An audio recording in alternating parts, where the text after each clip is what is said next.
marketers, growth managers, and business owners. You're listening to the Word of Mouth Marketing Podcast by Snoball. It's growth done right. Let's do this. Hey, today we're talking to Kevin Neilson from Gravitate One.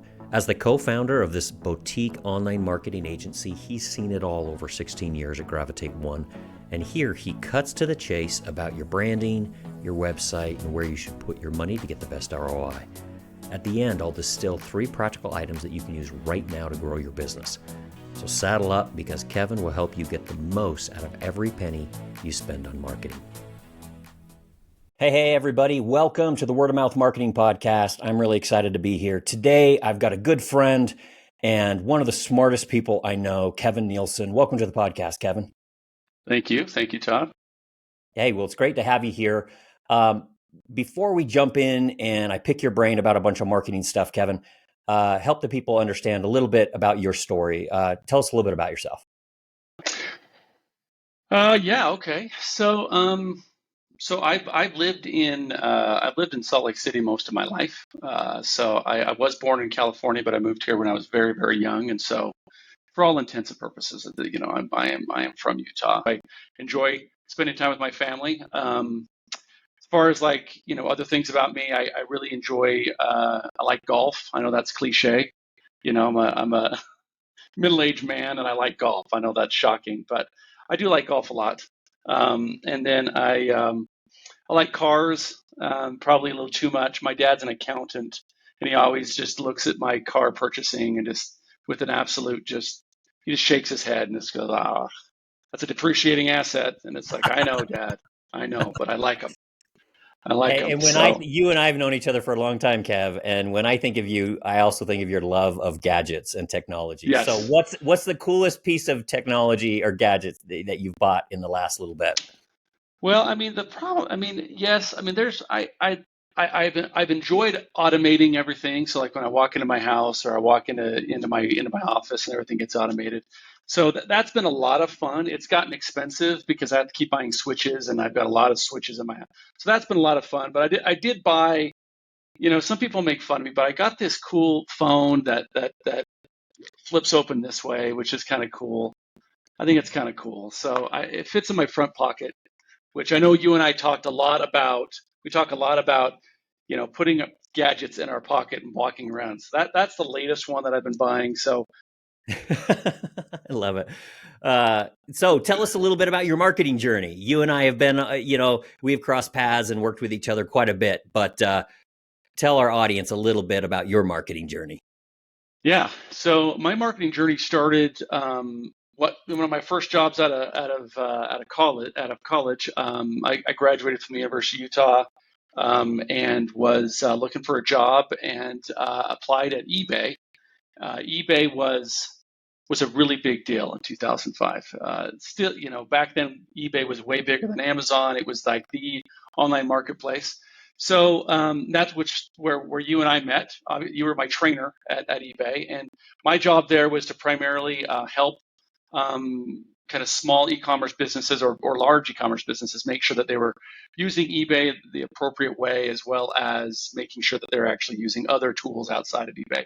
So, kind of dip my toe into it that way and try to help people diversify their different marketing avenues or how they're selling their products. Left eBay, went to a software company that was similar in the fact that it helped these e-commerce customers sell. They used a software that would distribute their products throughout multiple marketing avenues as well. And so I was there for about a year.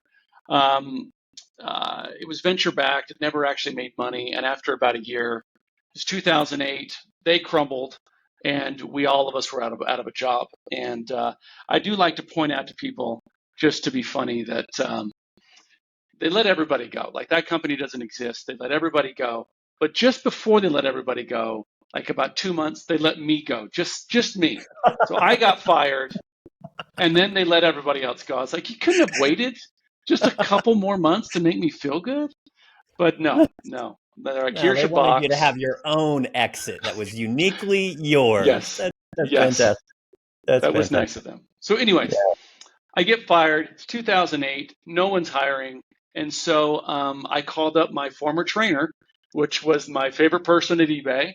And I apologize to my other friends at eBay, but my favorite person at eBay, and said, "Hey Todd, maybe we need to start a marketing company." And after a little bit of convincing you that we should do this, we started Gravitate One. Now it wasn't called Gravitate One that back then.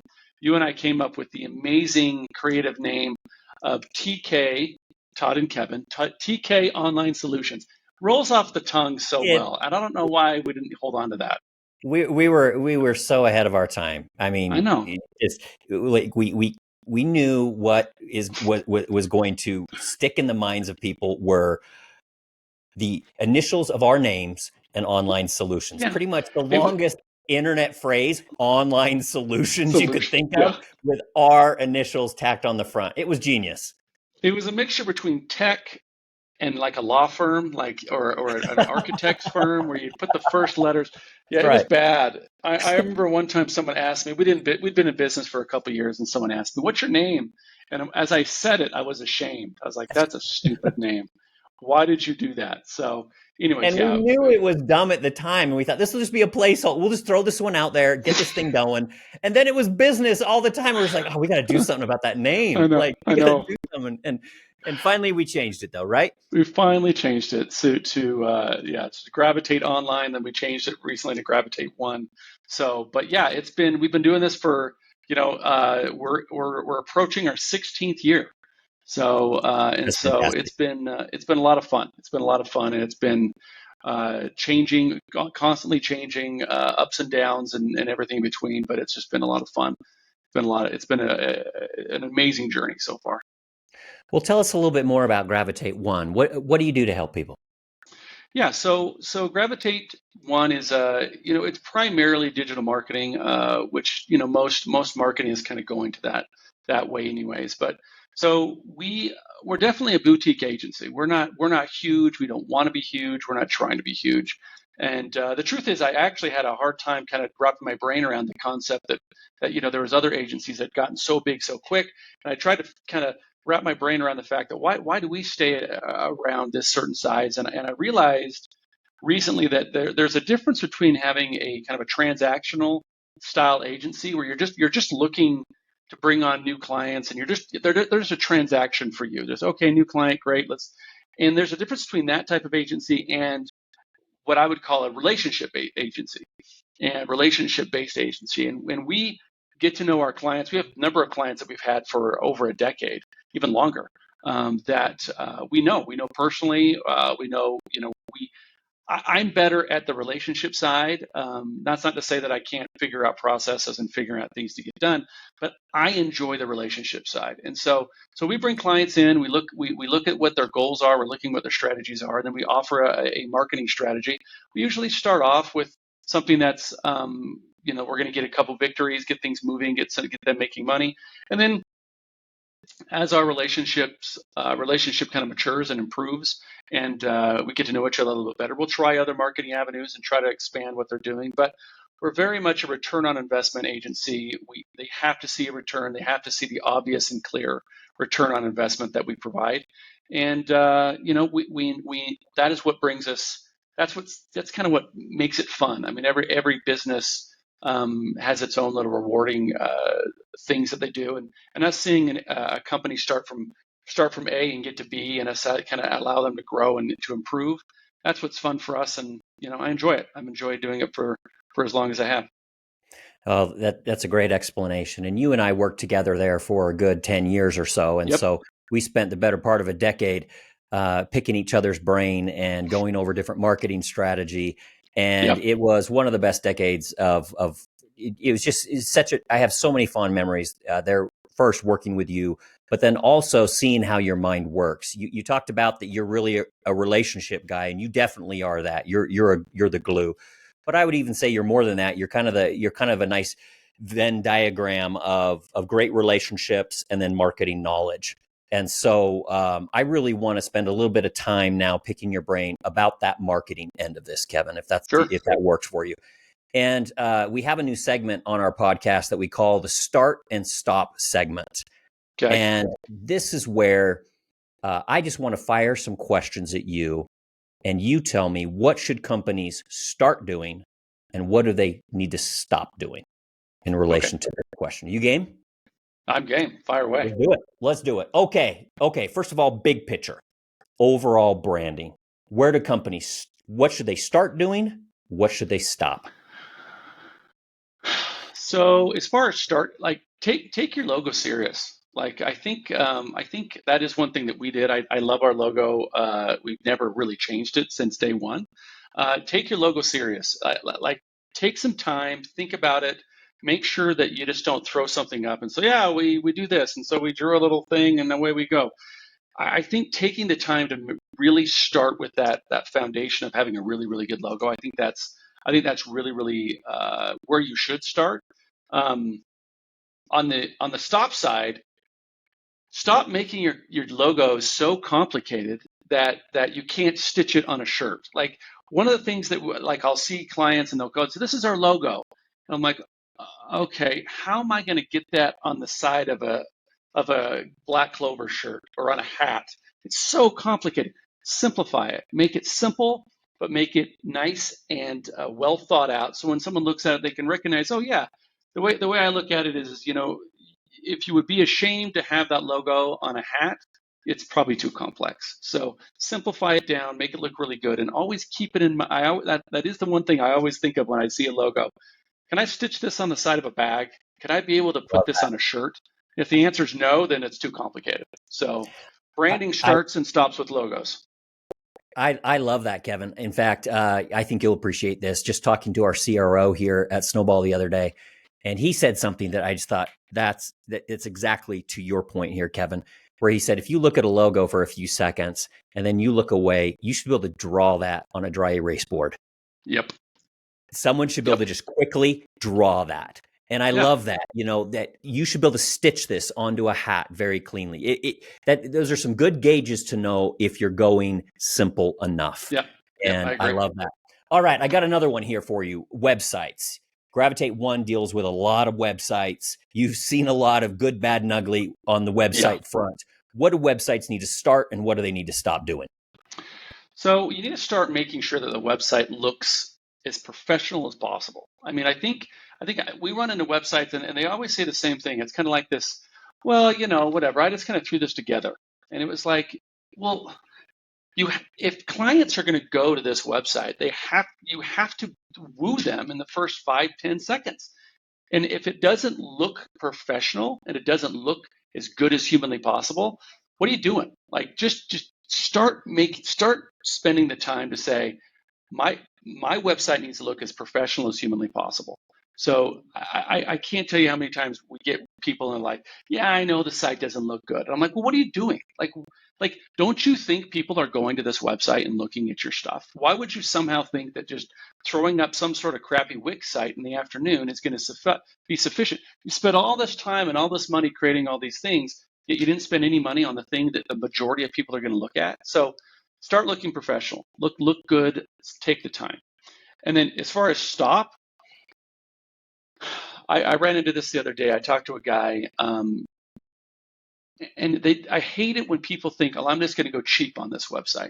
We're not even expensive. Like as far as other agencies, we're actually, I would say on the tail end, on the lower end of how expensive websites can be. And the reason we don't necessarily care to make an exorbitant amount of money on websites is because we're a marketing agency. We need to start marketing it. It's the first step. So if you're going to look at even our prices and say these are too expensive, well, maybe running a business is too expensive because you have to spend the money, at least the bare minimum amount, to make this site look good. And if you're like, well, I'm going to have my aunt do it or my nephew, he took some classes, he can put something together. I just stop doing that. Spend the money, invest what you need to invest, and make sure that the site looks good. I love it. Let's talk a little bit about that marketing that happens after the website's created. Sure. SEO, for example, what do companies need to start? What do they need to stop? All right. So on the SEO side, that's a good question. Let me think about this for a sec. So So we could probably spend an entire segment on SEO, on what to start and stop. But I think the first thing is, if you are doing SEO yourself, and you've paid an agency to do it, you need to start making sure that you're adding useful, fresh content to the site continually, not just blogs. You need to make sure that you are looking at that website and making sure it stays up to date. Just at the end of the day, you would be shocked. Well, you wouldn't be shocked, but a lot of people would be shocked on how quickly we see improvements on websites as soon as we jump in and just refresh your services page, or just start adding content consistently, or just start updating some content in your homepage.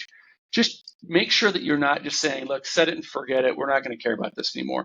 Start refreshing your content, keeping it up to date, keeping it looking good, and I then love that. stopping. Yeah. What would you tell them to stop? So one thing I saw the other day, it actually was a former client that left and decided to take this all in house, and thought, I figured this out. But they were a service-based business, and they put service areas. They had like 38 service areas, and they all were just cities, and it just looks stupid. It looks tacky. Quit putting thousands or hundreds, or even, if you don't need to say, look, I work. If you don't have a physical address in those areas, like you're not putting offices, don't just say surface area. It looks stupid. It doesn't work.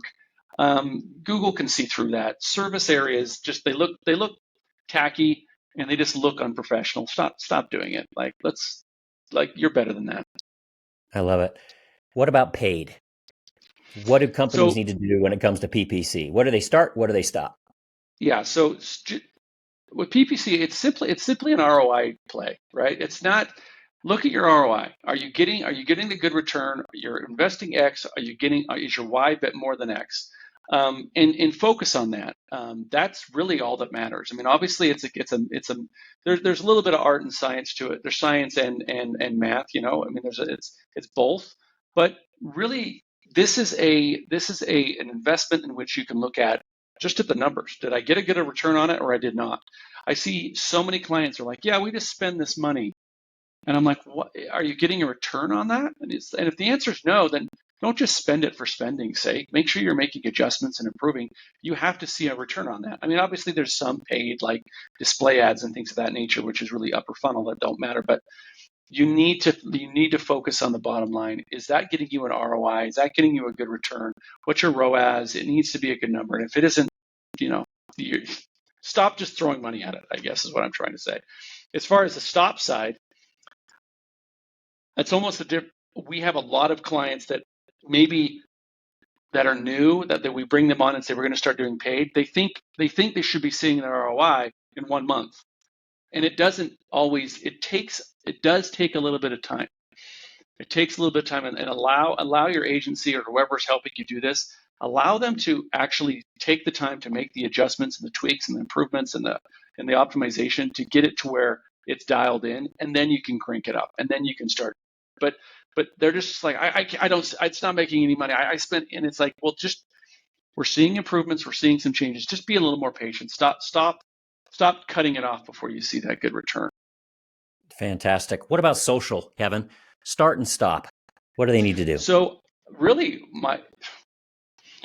just start doing social. I mean, most people are like, I don't even know what to do. And it's like, well, set up a strategy, set up a budget, and start doing it and see if it works. Obviously, social is a little bit different than Google, in the fact that social is a little bit higher up on the funnel, on a sales funnel, due to the fact that people aren't physically going to social to actually buy something. They're doing it for something else. But you can get a very good return. You can get a really good amount of exposure through social. But you just start doing it. Start looking at it as a legitimate marketing avenue, because you can. It's one of the best marketing avenues that you can take. And if you're not taking advantage of it, you're just losing out. But I'll tell you, the thing that drives me crazy is to throw in the stops, what you should stop doing. I'm so tired of hearing, oh, we've got just this girl internally, she just does it occasionally. Stop handing it over to the one girl in the office that you think is on Instagram all day long, so she knows social media. It requires thought, it requires strategy, it requires a good amount of laying out a good plan, and just having someone doing it can actually do more damage than good. So take it seriously. Stop just thinking that someone internally can do it because they post a lot about their vacations. That's not social. Social really should be looked at a little bit like Google, in the fact that you have an organic side and a paid side, just like Google has an organic side and a paid side, and both are important. And it needs to be a good strategy to make sure that you can get the best out of that marketing avenue. I love it. What about word of mouth marketing, WOMM? What can companies do, or what do they need to start doing? All right. So as far as word of mouth, start asking how, like if it's word of mouth through your clients, like, which are obviously the best type of leads you can get. Start being like, ask your clients how you're doing. So, hey, how are things going? I mean, obviously you should know, but like get specific. Like if you have a good enough relationship with your client, you should be able to be like, so, yeah, we're getting, we're looking at the numbers. The numbers look, but how are you feeling? Like, are you feeling like this is successful? You want me to change? Just be candid and open to clients, and I think that is going to get kind of that word of mouth to get moving. And then the flip side to that is stop acting like you are the most amazing thing that's ever happened. I know there's a whole like fake it till you make it, and that is important. I mean, thinking of you and I, we definitely faked it a lot, and laughing about it on the drive home, like, man, we didn't know what they were talking about. Somehow we convinced them that we knew what we were talking about. But I understand faking it till you make it. But like, there's been multiple times where people are like, "Oh, well, Kevin, you don't need any clients. You've been doing this for so long." And it's like, no, I'm always looking for good people to work with. So just stop acting like you don't care if they send someone. You're like posturing, like, oh, I don't care. Like, just let them know. Like, yeah, I mean, do you have anybody that would want to work with me? I'd love to work. I love working with you right now. I'd love to work with people that are similar. I had a really good conversation with a friend of mine, one of my best friends, and he kind of laid. I was talking to him about how he finds clients, and he was asking me, and I was like, yeah, I do this and do that, and he's like, you don't ask your clients for business, and I'm like, no, not really, and he just chastised me. He's like, you have a gold mine with all your clients. Why aren't you even talking to him about it? And I was like, yeah, you're right. That is an error on my part. I needed to do better at that. So yeah, stop acting like you don't care, and stop acting like you're too good for people's referrals, and just ask for them and see how things are going. I love that. Let's talk about customer acquisition. Sure. Gave us some good insight on getting referrals and getting your customers to talk. Customer acquisition, you hear it a lot right now that CAC is increasing. It's getting more expensive to get new customers. What would you tell a company to do to lower their CAC? So that's a fantastic question, Todd. So I tend to look at things very pragmatically. So the first thing I would say is, well, what's your lowest cost? Like, what's your best return? Which one of these marketing avenues you're getting your best return on?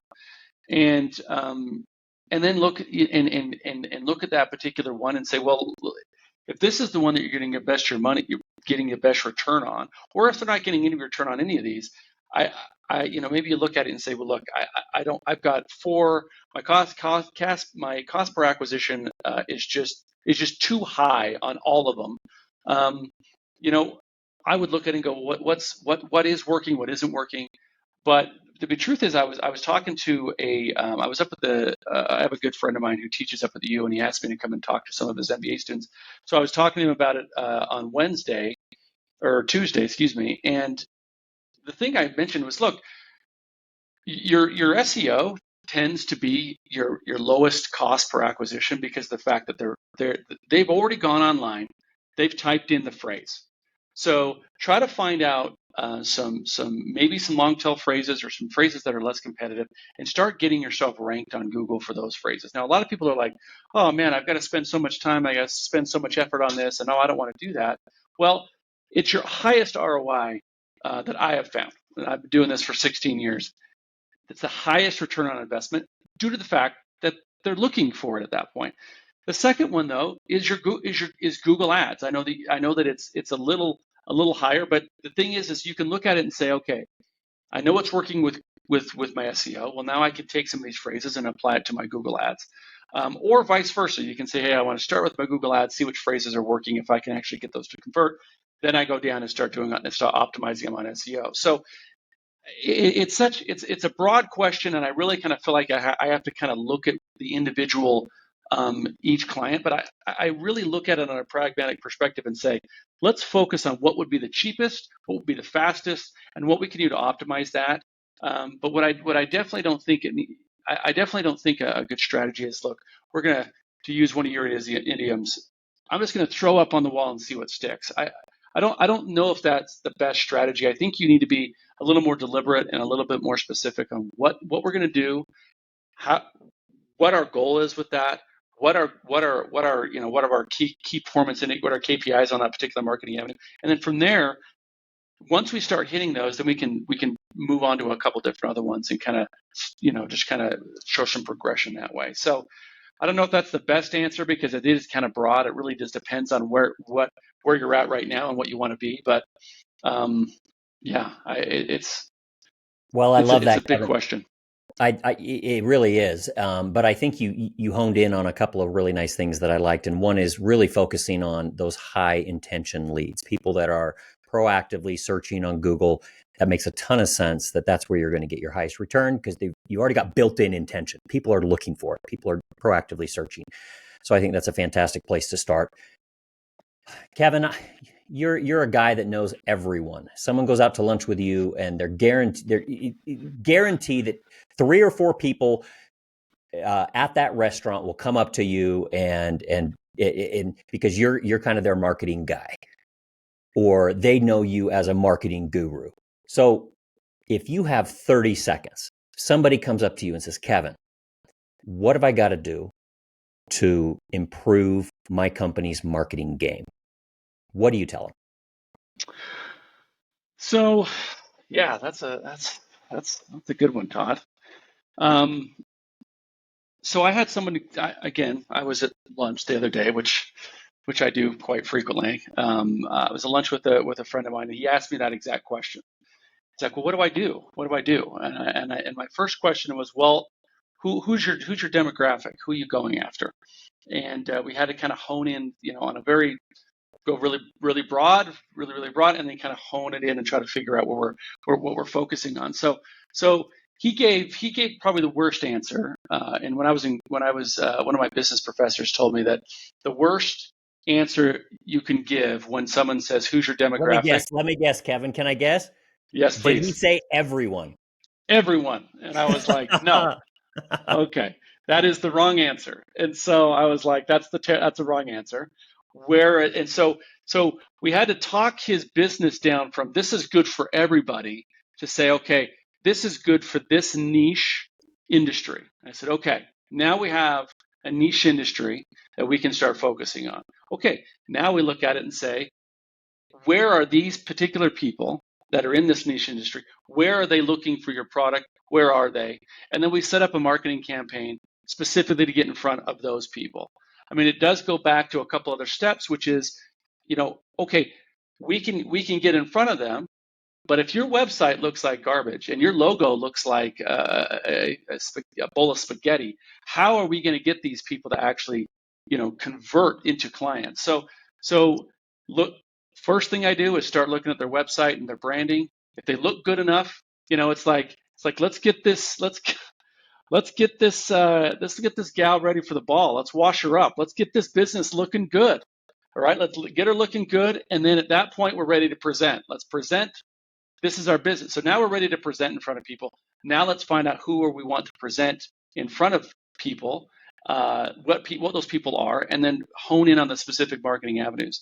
And the other thing I try to talk about is focus on the marketing avenue that you're going to get results the quickest, where you're going to start getting sales immediately. And sometimes, sometimes that's a lot of times that's paid.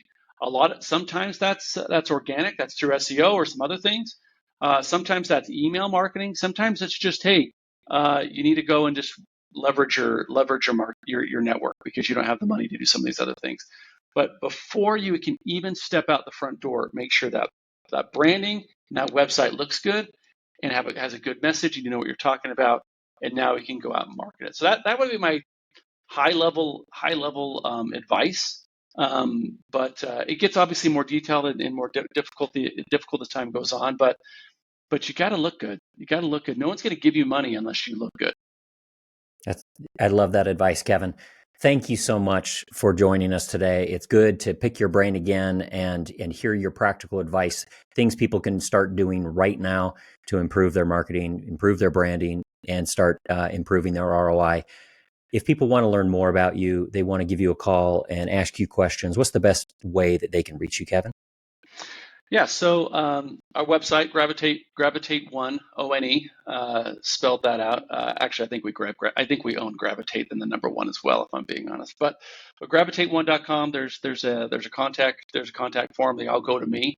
So feel free. Obviously, LinkedIn. I'm on LinkedIn, so if you ever message me directly, I'm quite available. Meaning, like I like talking to people, so you don't have to twist my arm to go to lunch or meet new people. That's what makes me happy. So I would love it if anyone wants to reach out and just talk. We can just review what you're doing, and with no alternative plan to work with try to work with us later. I just enjoy talking to people and try to figure out what they're doing and like talking about business. So feel free to reach out.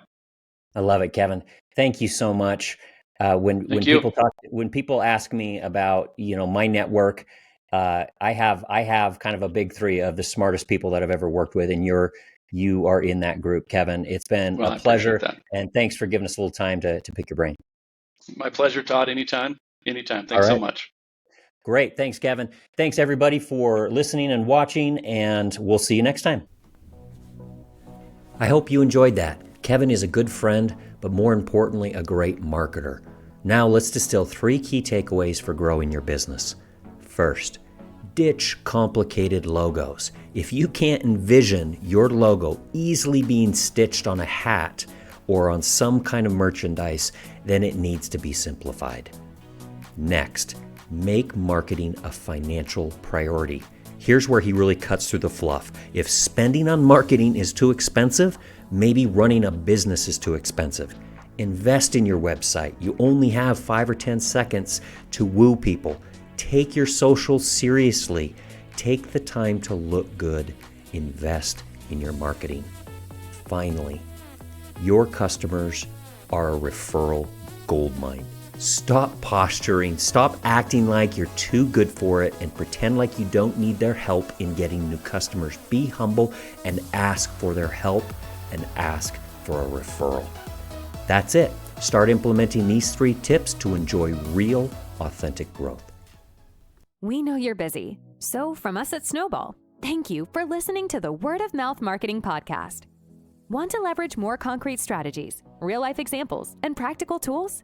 Then hit that subscribe button for growth done right.